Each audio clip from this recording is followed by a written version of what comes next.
So today I thought I would talk a little bit about Series 2A doors that don't fit. Now, I'm no expert on this, I've never done it before, but I've done a little bit of research and I think I'm going to have a little bit of a go at trying to get this door to fit. Now, it's going to be shot over a few days, this video, because I am going to try and rub it down and paint the door as well before it goes back on. So, I'm sat inside the Land Rover, which I've never done for almost a year, and I kind of feel like I'm sat with the spiders at the minute.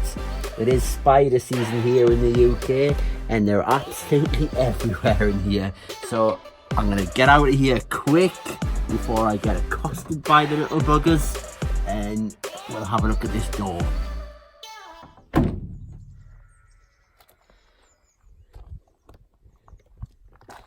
So you can see it's horrendous, it's nowhere near closing properly.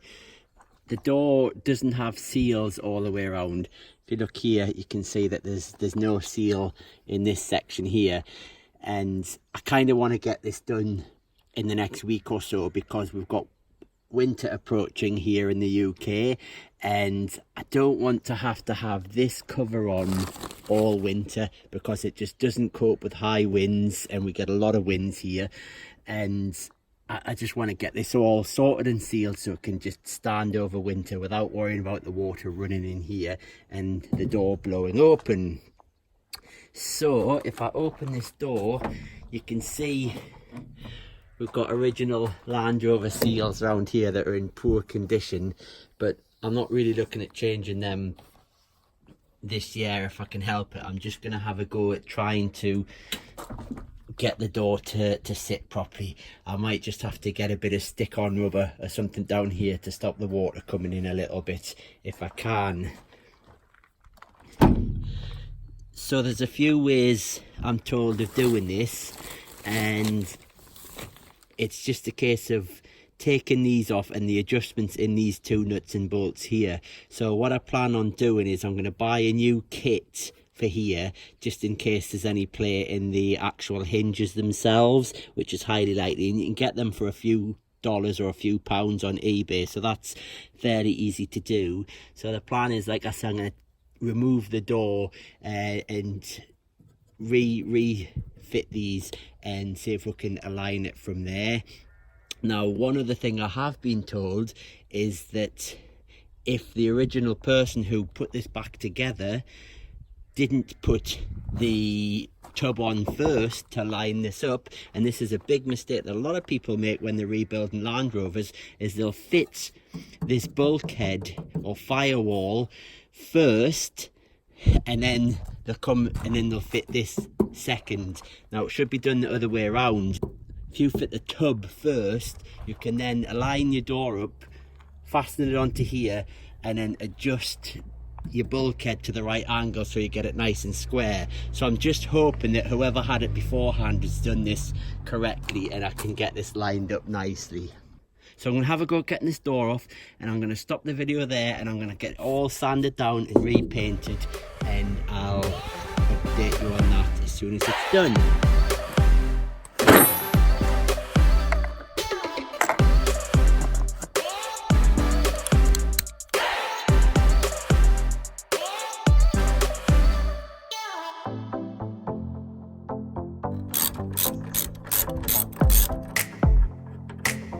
Easy.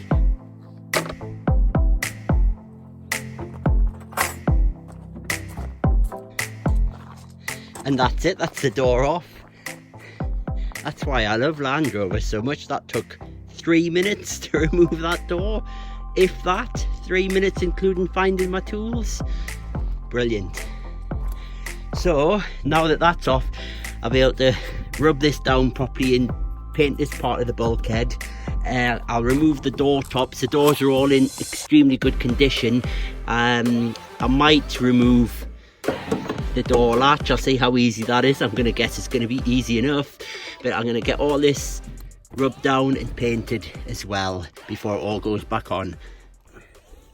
So now I've got this door off, you can actually see that there is quite a bit of play in that bottom hinge. You can see the pin that goes through here, it's actually moving. top one's not too bad. In fact, there's hardly any, there's no play in that at all really, so that's not the culprit. But a combination of that being loose and the pin in this one is probably why my door's sagging so much. So my next task is get these nuts and bolts out, because I want to clean all this lot up anyway for a painting. Okay, so that's the door completely stripped now. I've taken the door latch off, which was really simple. It's just these 4 nuts and bolts and screws that hold it on. Oops, and you can see on this side that they have like these captive plates which make it really easy. So that's out. I'll be able to get in there and give that a good sand and paint behind that as well. The door's completely stripped. Door tops, these all need to be wire brushed and run on and off to get these a little bit better, but I'll be able to take all these rubbers off and clean all this door up, and all of the hinges are off as well. You can see they desperately need a good clean up as well. So that's the next job now then, is to get these doors in the back and get them sanded down and prepped for painting. Okay, so what I'm going to do is I'm going to give this door a sanding, and I'm using this Makita 18 volt sander. I'm going to start off with a 120 grit, see how that goes. I don't know if you can see this on here, but the door is as rough as a badger's arse.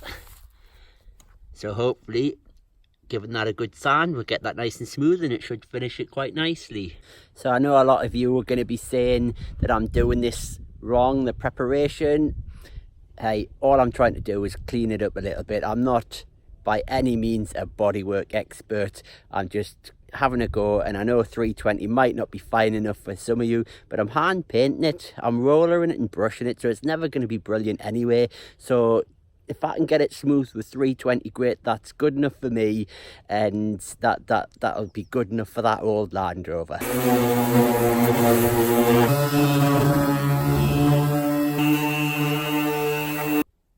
Okay, so that's the door done on the inside, outside, and the door top over there has been done as well.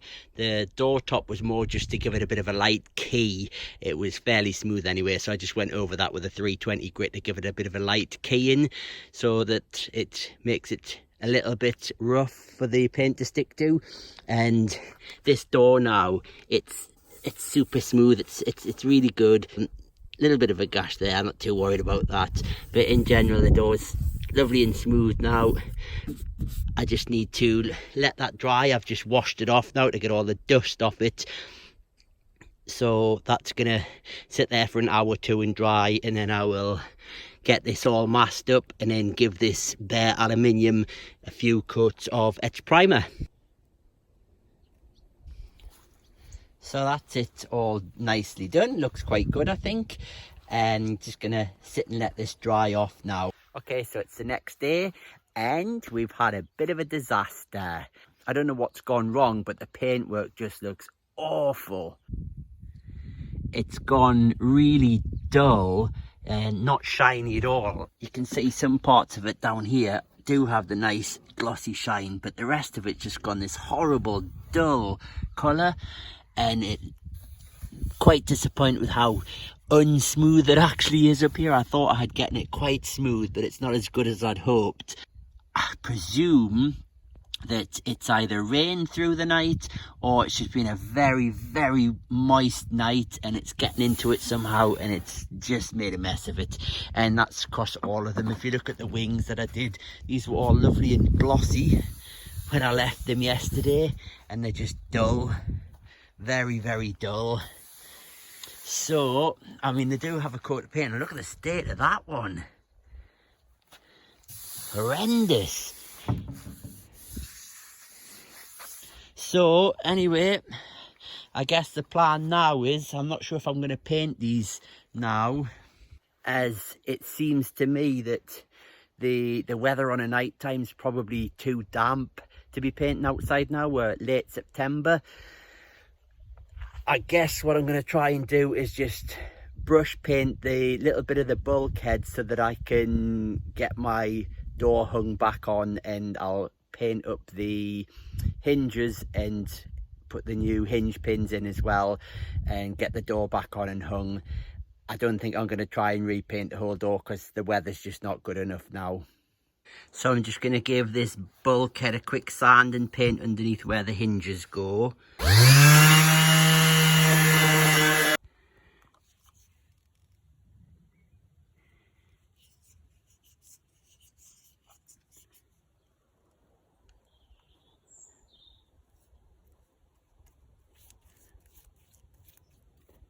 So I sanded this, give it a quick clean with some of that stuff to get any dust and residue off and grease.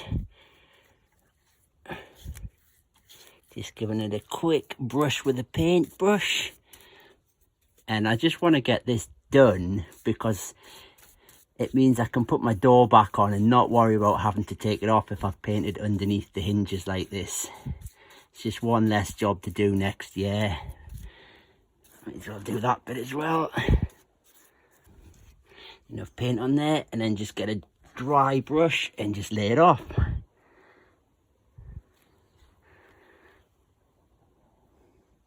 Just one nice light stroke all the way down. Let's just hope that this time I've done it early enough in the day that this dries and it doesn't go like the last batch did.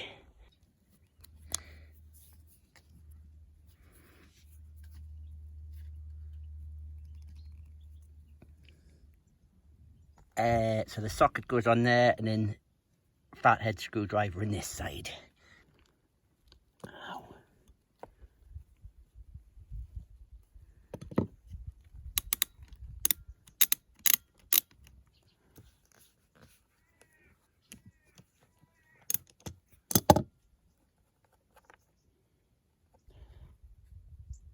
And the spring's stuck. You've got a spring in here that needs to come out. There we go. These are the new ones, and they're not Britport. They're from PA Blanchlands, which supply Land Rover parts. So I've given them a quick blast with a bit of U-Paul etch primer, because after I'd sanded these down, there was a little bit of exposed metal.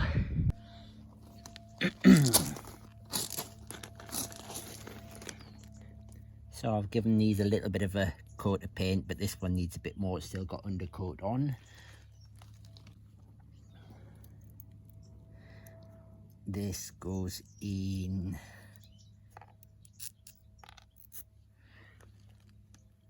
like that. Let's give everything a coat of grease. Oh man, what a mess. So I'll put the ball in there.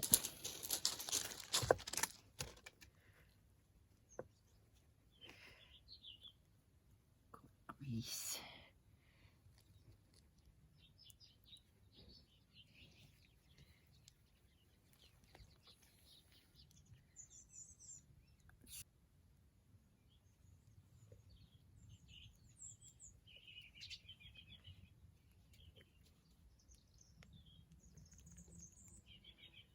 Around.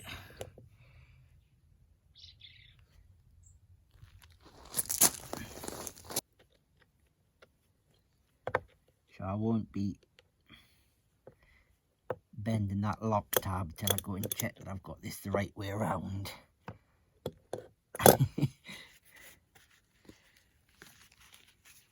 So at the minute I don't have anything to compare it to.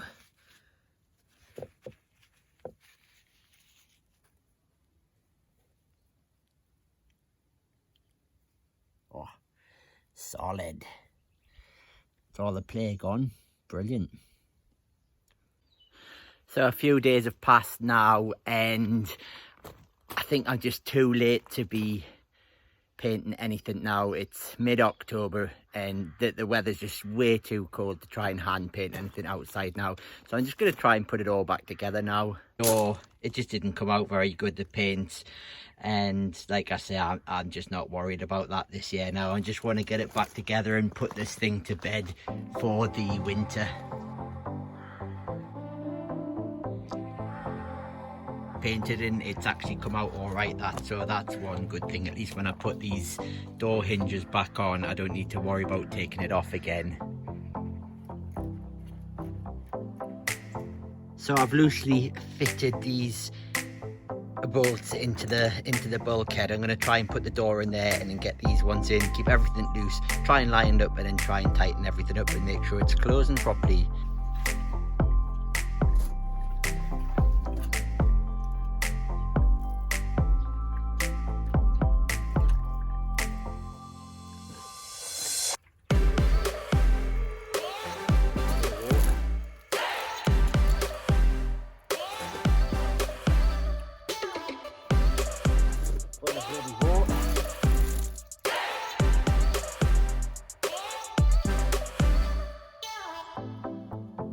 How bad designed these are.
These ones here, I think if I tighten these up pretty much and then I get the adjustment off there, but as you can see the door's much better already and I haven't really started to tighten it up yet.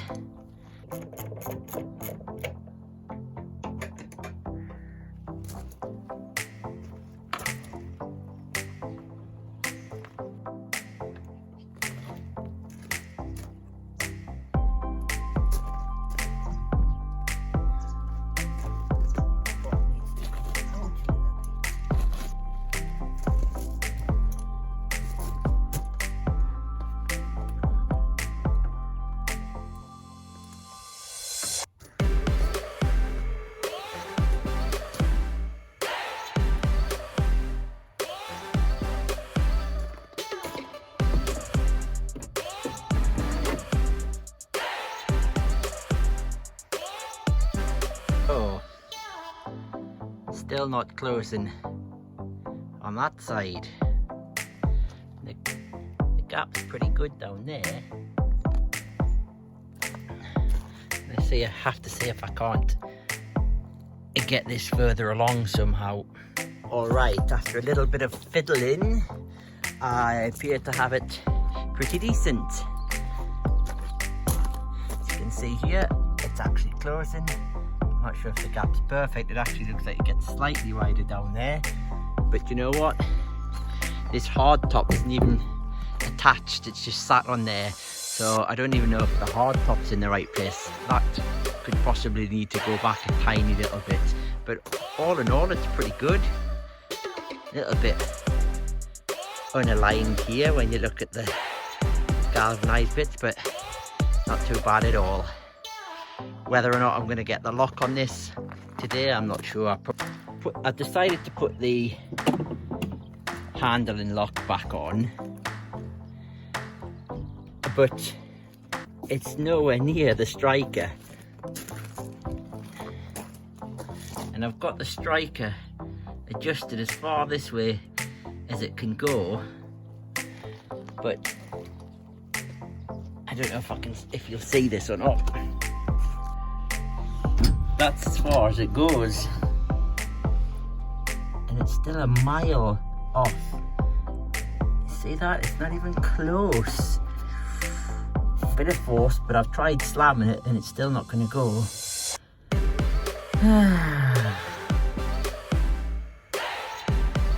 Well, I don't think I'll be dealing with this. Look at him. You little bugger. I don't think I'll be dealing with this year now.